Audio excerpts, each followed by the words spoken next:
Hello friends, welcome back to our channel. ఎలా ఉన్నారు? మీ అందరు బాగున్నారా? ఈరోజు వీడియోలోకి వెళ్ళే ముందుగా మన ఛానల్ ఎవరైనా కొత్తగా చూస్తున్నట్లయితే తప్పకుండా సబ్స్క్రైబ్ చేసుకోండి. అలాగే పక్కనే ఉన్న బెల్ సింబల్ కూడా తప్పకుండా యాక్టివేట్ చేసుకోండి. మీరు బెల్ సింబల్ యాక్టివేట్ చేసుకోవడం వల్ల నేను పెట్టే వీడియోస్ అన్ని మీకు నోటిఫికేషన్స్ వస్తాయన్నమాట. సో తప్పకుండా బెల్ సింబల్ని యాక్టివేట్ చేసుకోవడం మర్చిపోవద్దు. ఈరోజు వీడియో ఏంటంటే మీకు తమ్ముళ్ళు చూసి అర్థమయ్యే ఉంటుంది. సున్నుండలు అనమాట. సో మనకి హెల్త్ కూడా చాలా మంచిదన్నమాట. తప్పకుండా ట్రై చేయండి. ట్రై చేసిన వాళ్ళైతే కింద కామెంట్ చేయడం అస్సలు మర్చిపోవద్దు. ఓకేనా? ఇక లేట్ ఎందుకు రెసిపీలకు అయితే వెళ్ళిపోతాము. ఫస్ట్ అయితే మనం మినపప్పు తీసుకోవాలన్నమాట. నేనైతే ఇక్కడ 2 కప్పులు తీసుకుంటున్నాను మినపప్పు, 2 గ్లాసులు. మనమైతే ముందు మినపప్పులో చిన్న చిన్న రాళ్ళు కానీ పుల్లలు కానీ కంపల్సరీ ఉంటాయన్నమాట. సో ఫస్ట్ మీరు బాగా ఏరుకున్న తర్వాతే వేపుకోవాలన్నమాట.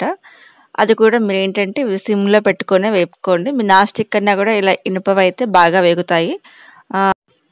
మినపప్పుని అంటే ఈ కలర్ వచ్చే వరకు వేపుకోవాలన్నమాట. మరీ ఎక్కువ వేపుకున్నా కూడా బాగోదు, కొంచెం చేదు అనిపిస్తుంది. ఈ కలర్ అయితే సరిపోతుంది అన్నమాట, కరెక్ట్గా సరిపోతుంది. అది కూడా మీరు సిమ్లో పెట్టుకొని మాత్రమే వేపుకోవాలి. మీకు మ్యాక్సిమం ఒక 15 మినిట్స్ టైం పడుతుంది అనమాట ఇలా వేగడానికైతే. సో ఇలా వేపుకుంటేనే టేస్ట్ బాగుంటాయి. మీరు హైలో పెట్టి వేపుకున్నారంటే అంత టేస్ట్ ఉండవు అనమాట. మనం స్టవ్ కట్టేసిన తర్వాత కంపల్సరిగా అంటే మినపప్పుని మనం అదే ప్యాన్లో ఉంచకూడదు. ఎందుకంటే ప్యాన్ ఆల్రెడీ హీట్ ఉంటుంది కాబట్టి మాడిపోతాయి. సో అందుకని మీరు కంపల్సరీగా అంటే వేరే ప్లేట్లోకి ట్రాన్స్ఫర్ చేసుకోండి మినపప్పుని అయితే. అలాగే మనకి ఇవైతే ఇప్పుడు పూర్తిగా చల్లారాలన్నమాట. మినపప్పు చల్లారేలోపు మనం పంచదార పౌడర్ చేసుకోవాలన్నమాట. నేనైతే ఇక్కడ పంచదార యూజ్ చేస్తున్నాను. మీకు కావాలంటే బెల్లం కూడా యూజ్ చేసుకోవచ్చు. కొలత ఏంటంటే 1 కప్పు మినపప్పుకి కరెక్ట్గా కొలత అయితే 30 కప్పు పడుతుంది అనమాట. మేము కొంచెం తీపి ఎక్కువ తింటాం కాబట్టి 1కి 1 వేసుకుంటున్నాను. మీరు తీపి తక్కువ తినేవాళ్ళు లేదు కరెక్ట్గా కావాలి అంటే మాత్రం 1 కప్పుకి 30 కప్పు పంచదార అయినా బెల్లం అయినా వేసుకుంటే సరిపోతుంది అనమాట. నేనైతే ఇక్కడ ఒక 2 గ్లాసెస్ వేసాను పంచదార అయితే. మనం దాన్ని పౌడర్ చేసుకొని ఒక బౌల్లోకి తీసుకోవాలన్నమాట. ఇక్కడ ఒక టిప్ ఏంటంటే మీరు మిక్సీ యూజ్ చేస్తున్నప్పుడు ఎప్పుడైనా కూడా అంటే దోసపిండి కానీ ఏ వేసుకున్నా కూడా ఇట్లా పౌడర్ కానీ దోశ బ్యాటర్ కానీ ఏ వేసుకున్నా కూడా మీరు ఒకేసారి ఎక్కువ క్వాంటిటీలో వేసుకుంటే తొందరగా పాడైపోతాయి అన్నమాట మిక్సీలు. అలా కాకుండా కొంచెం ఎక్కువసార్లు వేసుకున్నా ప్రాబ్లం ఉండదు, చాలా రోజులు వస్తుంది మిక్సీ అయితే. సో ఇదొక టిప్ అనమాట. నచ్చితే తప్పకుండా పాటించండి. మనం పంచదార పౌడర్ చేసుకున్నాం కదా, ఇక ఇప్పుడైతే మనం మినపప్పు కూడా గ్రైండ్ చేసుకోవాలన్నమాట.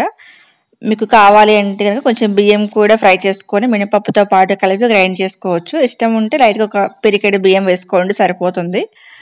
నేనైతే ఇక్కడ బియ్యం యాడ్ చేయలేదన్నమాట. అలాగే మీకు సున్నుండలు కూడా మీకు పొట్టు పప్పే బాగుంటాయి, గుండు పప్పుతో మీకు అంత టేస్ట్ కూడా రావన్నమాట. మినప్పిండి తయారు చేసుకోవాలి అంటే తప్పకుండా మీరు పొట్టుపప్పు మాత్రమే యూజ్ చేయండి, టేస్ట్ బాగుంటుంది. గుండు పప్పు అంత టేస్ట్ అనిపించవన్నమాట. ఇక మీకు పిండి కూడా ఏంటంటే మరీ మెత్తగా కాకుండా అలాగే మరీ బరగ్గా కూడా కొంచెం మీడియంగా పట్టుకుంటే బాగుంటుంది మనకి మినప్పిండికి. సో కొంచెం మీడియంగా పట్టుకోండి పిండి అయితే. ఇంతకుముందు అయితే ఇప్పుడంటే మిక్సీకి వేస్తున్నాం కానీ ఇంతకుముందు అయితే నాకు గుర్తున్నప్పుడు కూడా అమ్మమ్మ వాళ్ళ ఇంట్లో మినపప్పు బియ్యము పంచదార 3 కలిపి ఇసిరేవాళ్ళు అనమాట. ఇసురాయి అంటారు, లేదంటే తిరగలని కూడా అంటారు. సో అవి ఉండే కదా, సో వాటిలో ఇసిరేవాళ్ళు అనమాట, మిక్సీకి వేసేవాళ్ళు కాదు. మీ దగ్గర ఉంటే కనుక తప్పకుండా ట్రై చేయండి, టేస్ట్ కూడా బాగుంటుంది. మిక్సీకి వేసుకునే కన్నా కూడా ఇసురుకుంటే బాగుంటుంది అన్నమాట టేస్ట్. తప్పకుండా ఉంటే కనుక ట్రై చేయండి.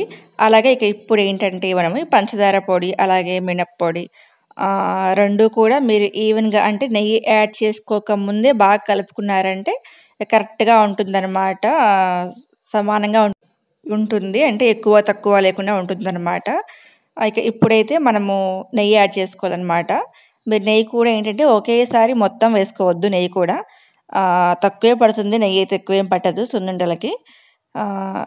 కొంచెం వేసుకొని కలుపుకొని చూసుకొని సరిపోకపోతే వేసుకోండి, కానీ మీరు మొత్తం ఒకేసారి ఎక్కువ వేసుకున్నారంటే మనకి మరీ లూజ్ అయిపోయి అంటే ముద్దలు రావన్నమాట. సో చూసుకొని జాగ్రత్తగా వేసుకోండి నెయ్యి అయితే. మనకి నెయ్యి కలుపుకున్న తర్వాత ఇలా రావాలన్నమాట కన్సిస్టెన్సీ అయితే. సో ఇలా వస్తే కరెక్ట్గా సరిపోతుంది. మీరు నెయ్యి వేసుకున్నాక కూడా మళ్ళీ పిండి బాగా కలుపుకోండి. అప్పుడు మీకు ఎక్కడ తేడా లేకుండా ఉంటుందనమాట. అంటే పంచదార ఎక్కువ లేకుండా ఉంటుంది. ఇక ఇప్పుడైతే మనము ఉండలు చేసుకోవడమే అనమాట. మీకు నచ్చిన సైజులో ఉండలు చేసుకోండి. అలాగే ఇంకొకటేంటంటే మీరు ఉండలు కూడా కొంచెం గట్టిగా ప్రెస్ చేస్తే బాగుంటాయన్నమాట. అంటే విడిపోకుండా ఉంటాయి, గట్టిగా ఉంటుంది. అలాగే ఇంకొకటేంటంటే మీకు అంటే ఎక్కువ క్వాంటిటీలో చేసుకున్నప్పుడు మీరు అన్నీ ఇట్లా నెయ్యి కలిపి చేసుకున్నారు అంటే పాడైపోతాయన్నమాట. అంటే కొంచెం వాసన వస్తాయి. అలా కాకుండా మీరు పిండి అలాగే పక్కన ఫ్రిడ్జ్‌లో పెట్టుకొని మీకు ఎప్పుడు కావాలంటే అప్పుడు నెయ్యి యాడ్ చేసుకొని ముద్దలు చేసుకోవచ్చనమాట. సో, ఎక్కువ క్వాంటిటీలో చేసుకునే వాళ్ళైతే ఇలా చేసుకోండి. అలాగే ఇవి కూడా రోజుకి ఒక్కటి మాత్రమే తినాలి. మళ్ళీ మందం చేస్తాయన్నమాట. సో, పిల్లలైనా, పెద్దలైనా కూడా రోజుకి ఒకటి మాత్రమే తీసుకోండి. ఇదండి ఈరోజు వీడియో అయితే. నచ్చితే తప్పకుండా లైక్ చేయండి, షేర్ చేయండి. నెక్స్ట్ వీడియోలో మళ్ళీ కలుద్దాం. Take care. బాయ్.